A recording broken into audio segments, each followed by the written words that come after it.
Ce module du cours Nutrition et Santé que nous allons aborder dans cette capsule est intitulé Les différents groupes d'aliments ou familles d'aliments et leurs caractéristiques nutritionnelles. Un groupe d'aliments comprend des aliments qui partagent des propriétés nutritionnelles ou des classifications biologiques similaires. Il existe plusieurs classifications des aliments, mais en général, ils sont catégorisés en légumes, fruits, produits céréaliers, tubercules et autres sources de glucides, viande, poissons, œufs, légumineuses, produits laitiers, graisses et huiles, sucre. Les légumes. Les légumes se réfèrent aux différentes parties des plantes maraîchères que nous avons l'habitude de consommer. On y inclut par exemple les différentes feuilles vertes, les tomates, les aubergines, les poivrons et les piments, les concombres, les laitues, les choux, etc. Les légumes sont source de glucides, de composés phytochimiques, de minéraux et de vitamines. Leur consommation en quantité importante, cuit ou cru, est recommandée.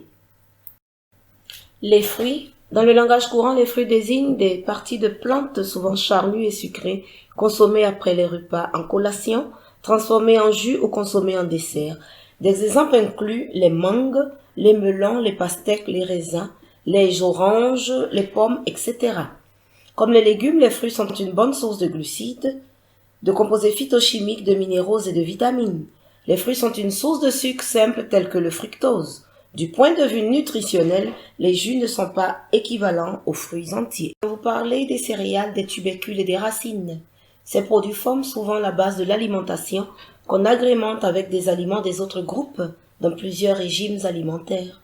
On retrouve alors dans ce groupe des aliments tels que le mil, le sorgho, le riz, le manioc, la patate douce, la pomme de terre et même les plantains.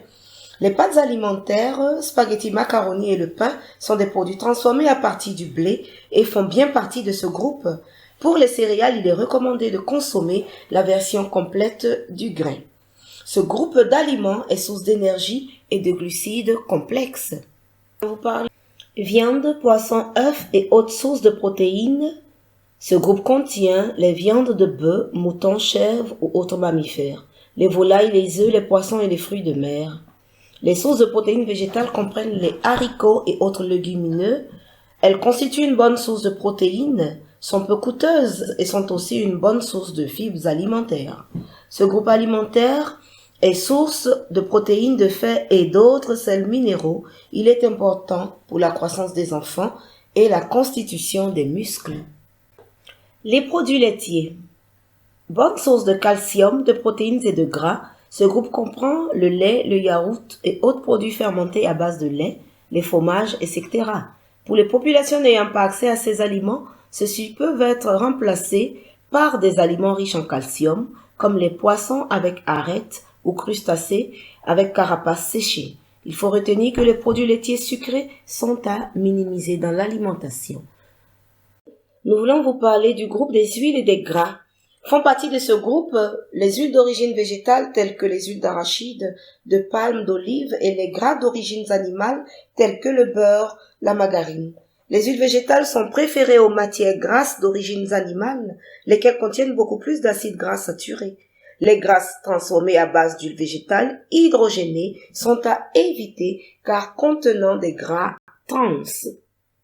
Nous voulons vous les autres aliments, ce sont les aliments qu'on ne retrouve pas dans les recommandations alimentaires, car considérés comme superflus, c'est-à-dire pas essentiels pour une bonne alimentation et pouvant poser des risques. Il s'agit des produits alimentaires salés tels que les chips ou sucrés tels que les gâteaux, les bonbons, les sodas. Ces produits sont donc à minimiser puisqu'ils sont riches en énergie et comblent peu les besoins en nutriments. Nous ne saurions finir sans parler de l'eau. Pour se désaltérer, l'eau demeure le meilleur choix. Elle provient de l'eau de boisson et des aliments.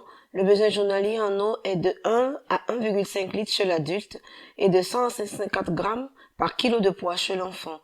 Il est augmenté lors des exercices physiques et lorsque le climat est chaud et sec. L'eau véhicule toutes les substances nutritives vers les cellules et évacue les déchets.